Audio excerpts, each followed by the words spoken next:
Hello' guys, আজি নৰসিংহ পাত আৰু মাছ বনাম। সেইকাৰণে নৰসিংহ পাতটো ছিঙি লৈছোঁ ধুনীয়াকৈ। এতিয়া ধুনীয়াকৈ নৰসিংহ পাতটো পিচি লৈছোঁ। পিচি লৈ পিনে এইপিনে মাছৰ কণী আছে, আৰু এইফালে মাছ। এইফালে কেৰাহী গৰম হ'লে পিঁয়াজ দি দিলোঁ আৰু এইফালে মাছটো দি দিছোঁ। কণীটো ধুনীয়াকৈ ভাজি ল'ম। মাছো হৈ আছে ধুনীয়াকৈ, তাৰপিছত কণীও হৈ আছে ধুনীয়াকৈ। খাম আজি মোটামুটি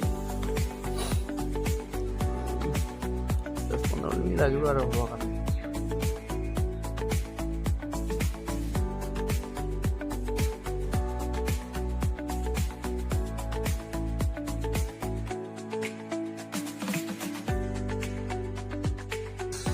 হৈ আছে কণীও ৰেডি, একদম টেষ্টি। এতিয়া মাছ হৈ গ'ল।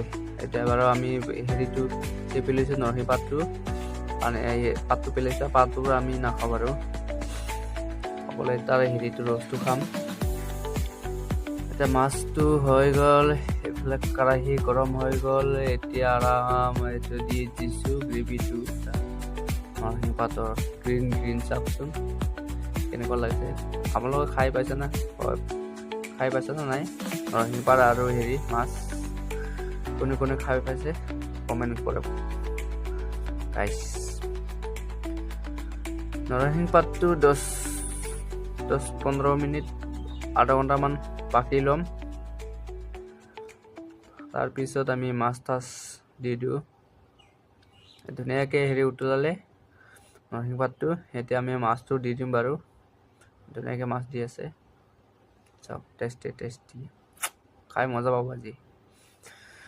অ'কে গাইছ, আজিলৈকে বাই বাই, আৰু নেক্সট ভিডিঅ'ত লগ পাম।